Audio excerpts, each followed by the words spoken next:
This is your macroeconomics video on analyzing economic fluctuations. So in economics, we are going to draw aggregate supply and demand graphs, and then the question in the word problem is going to give you some type of economic fluctuation or situation, and you have to determine which line to shift and in which direction. Then you'll be able to see outcomes to price level and real GDP. So here are the steps for doing this. First of all, you're going to draw an aggregate supply and demand graph. If they want you to draw one in equilibrium, they will ask you to draw something in full employment equilibrium. That means that your short-run supply and aggregate demand are right on top of your long-run supply line. They could also ask you to draw a graph that's already in a recession or in a boom. From there, they're going to give you an example of a fluctuation or something in the word problem, and you have to determine whether that event is a shifter of demand or supply. So remember, aggregate demand is about buying. It doesn't matter if it's consumption, investment, government, or foreigners buying American products. And supply is having to do with the production of goods and services, so the factors of production. Then you have to determine if that is going to be a rightward shift or a leftward shift. Remember, shifting any line to the right is going to be an increase in supply or demand, and to the left would be a decrease. Once you've done that, you are going to label your new equilibrium. You're going to label your new PL and Y. Make sure to make that all of your sublabels are matching. And then you're going to explain the outcome. So price level and real GDP have now changed. Did price level go up or down? Did real GDP go up or down? And why? And then we're going to show how that new shift is going to cause a second shift on our graph. So the first shift, due to the event in the question, is what we refer to as a short run shift. In the long run, we're going to get a secondary shift that generally leads back to the long run line or leads to an increased output in the long run. So here's an example. We have a fully labeled aggregate supply and demand graph in full employment equilibrium. The event they've given us is a stock market crash.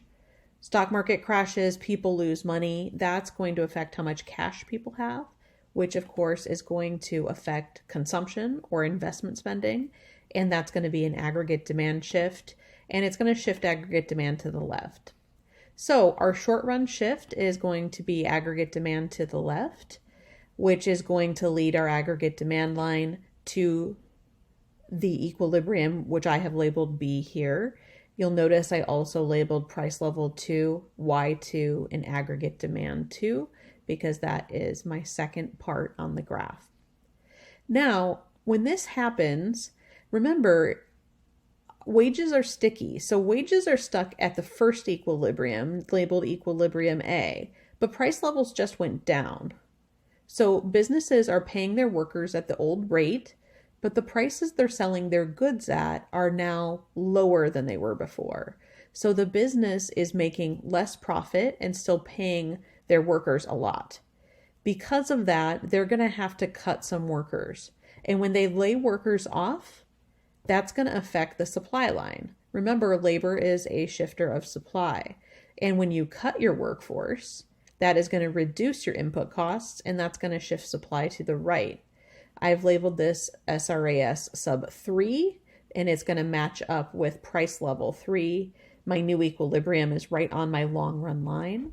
This secondary shift is referred to as my long run shift. So on your graphs, you're going to have to draw a perfectly labeled graph. You're going to have to do your short run shift based on the topic in the question. And then you're going to have to explain which line shifts next, which is our long run shift, and why. Let's do some practice. So go ahead and get out your active learning paper. I want you to draw or practice drawing one aggregate short run and long run diagram in long run equilibrium. Here's your question. A boom occurs in Canada. A boom is an increase in economic activity, so it's very good. Using that event, I want you to draw your short run shift, label it properly in a new color, And then I want you to determine what your secondary shift would be. So you've got to figure out what your long run change would also be, and I want you to explain them.